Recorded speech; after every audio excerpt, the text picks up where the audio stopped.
कमजोर मानसिकता वाले व्यक्ति को यदि संकल्प शक्ति अर्श से फर्श पर ला सकती है तो मनुष्य को उसकी संकल्प शक्ति फर्श से अर्श यानी आकाश की ऊंचाइयों अथवा स्वर्ग तक पहुंचा सकती है। ऐसी होती है संकल्प शक्ति की ताकत। क्या आप जानते हैं कि दुर्गा माता का कौन सा स्वरूप मनुष्य की संकल्प शक्ति को बढ़ाने में अपरंपार कृपा एवं प्रेरणा देता है? वह स्वरूप किन कारणों से संकल्प शक्ति को बढ़ाने की प्रेरणा देता है? किन कारणों से उस स्वरूप को यह शक्ति मिली, उसका क्या कारण है? भगवान शिव का उन कारणों से क्या संबंध है? यदि आप इन सभी तथ्यों से अपरिचित हैं अभी तक, तो आज का यह हमारा वीडियो आपके मार्गदर्शन में अवश्य ही मदद करने वाला हो सकता है।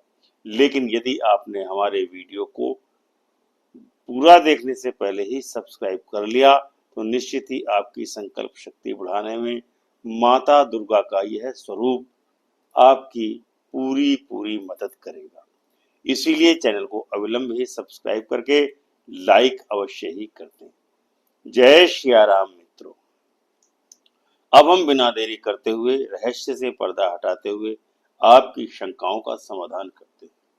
4 अक्टूबर 2024 को माता दुर्गा के दूसरे स्वरूप यानी माता ब्रह्मचारिणी स्वरूप का पूजन अर्चन होने वाला है। दुर्गा माता का दूसरा स्वरूप ब्रह्मचारिणी माता का ही है। माता ब्रह्मचारिणी की पूजा अर्चना आराधना और स्तुति से हमारी संकल्प शक्ति में आश्चर्यजनक रूप से वृद्धि होती है। उसका एकमात्र कारण यह है कि माता ब्रह्मचारिणी को यह शक्ति उनकी अजस्र तपस्या एवं संकल्प शक्ति के कारण ही उनको प्राप्त हुई थी और वर्तमान में दूसरे नवरात्रि में उनके पूजन का विधान हिंदू धर्म ग्रंथों में मुक्त कंठ से किया गया है, ताकि सामान्य जनमानस तप बल के द्वारा अपनी संकल्प शक्ति को माता के आशीर्वाद से विकसित कर सके और उनको देवत्व प्राप्त हो सके। आइए अब आपको माता ब्रह्मचारिणी की कहानी के बारे में विस्तार से बताते हैं। असल में माता ब्रह्मचारिणी देवी नवरात्रि के दूसरे दिन पूजनीय है। उनकी कथा भगवान शिव को पाने के लिए एक युवती के संकल्प, तपस्या और समर्पण की कहानी है। एक बार एक राजकुमारी थी जिसका नाम था मति। वह अत्यंत सुंदर, बुद्धिमान और दयालु थी, लेकिन भगवान शिव से उसको अगाध प्रेम था। इसीलिए मति ने भगवान शिव से विवाह करने का संकल्प अपने मन ही मन ले लिया। वह अपनी पिता की इच्छा के विरुद्ध जाकर एक तपस्या स्थल पर चली गई और वहां वह कठोर तपस्या करने लगी भगवान शिव को पति रूप में पाने के लिए। दिन रात वह वर्षों तक भगवान शिव की पूजा करती रही। मति की तपस्या से भगवान शिव प्रसन्न हुए। उन्होंने उसे दर्शन दिए और उससे विवाह करने का वचन दिया। लेकिन विवाह से पहले भगवान शिव ने उसके साथ एक शर्त रखी कि इसके पहले राजकुमारी मति को एक परीक्षा देनी होगी। परीक्षा यह थी कि उन्हें कठोर तपस्या और परीक्षा पास करनी है जो केवल एक ब्रह्मचारिणी ही कर सकती है। मति ने बिना हिचकिचाए इस परीक्षा को स्वीकार किया और उसने ब्रह्मचर्य का व्रत लिया और वह फिर से तपस्या करने लगी। इस बार उसकी तपस्या और भी कठिन हो गई, यानी कि उसकी तपस्या कठोरतम होती चली गई।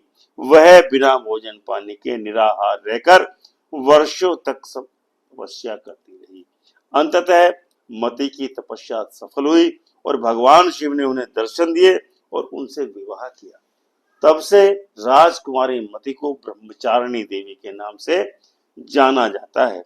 ब्रह्मचारिणी देवी की कथा हमें ब्रह्मचर्य के महत्व और संकल्प शक्ति और भगवान शिव की कृपा को दर्शाती है। उन्होंने बिना भोजन पानी के वर्षों तक केवल संकल्प शक्ति के सहारे तपस्या की। इस कठोर परीक्षा को पार करके उन्होंने भगवान शिव की कृपा प्राप्त की और भगवान शिव को वर के रूप में प्राप्त किया। अब हम आपको बताते हैं कि ब्रह्मचारिणी माता का मंत्र और स्तोत्र कौन कौन से हैं। माता ब्रह्मचारिणी का जो मूल मंत्र है वह है ओम ऐं ह्रीं श्रीं ब्रह्मचारिण्य नमः। इस मंत्र का कम से कम दूसरे नवरात्र को 108 बार जाप करना है। इसके अलावा माता ब्रह्मचारिणी के लिए एक ब्रह्मचारिणी स्तोत्र भी है, जिसका संक्षिप्त रूप हम आपको बताने वाले हैं, और उसका पाठ करने से आपको ब्रह्मचारिणी के विराट स्तोत्र का फल मिलेगा। वह ब्रह्मचारिणी स्तोत्र क्या है? अष्टो नारी गणा प्रोक्तः शक्तिय परमेश्वरिणा तत्र द्वितीया ब्रह्मचारिणी नौमि तव चरणौ कन्या वयस्य कामधेनुं देहि मे निरंतरम कन्या वयस्य कन्या देहि कन्या वयस्य कन्या दायिनी। अर्थात 8 नारी गणों को परमेश्वर द्वारा शक्तियों के रूप में कहा गया है। उनमें से दूसरी ब्रह्मचारिणी है। मैं उनके चरणों में नमन करता हूँ। हे कन्या वयस्य अर्थात कन्या के रूप में विराजमान माता ब्रह्मचारिणी, मुझे निरंतर कामधेनु रूपी गाय, जो के भक्तों के सभी मनोकामना को पूर्ण करने वाली है, उसको प्रदान कीजिए। हे कन्या वयस्य यानी कि माता ब्रह्मचारिणी, मुझे कन्या दें और मुझे कन्या दे का पिता बनाएं। ऐसी आस्था करते हुए आपको ब्रह्मचारिणी स्तोत्र का पाठ करना है। यह छोटा स्तोत्र है। ब्रह्मचारिणी माता के अन्य लंबे और विस्तृत स्तोत्र भी उपलब्ध हैं, जिनका आप ऑनलाइन या पुस्तकों के अनुसार अध्ययन कर सकते हैं।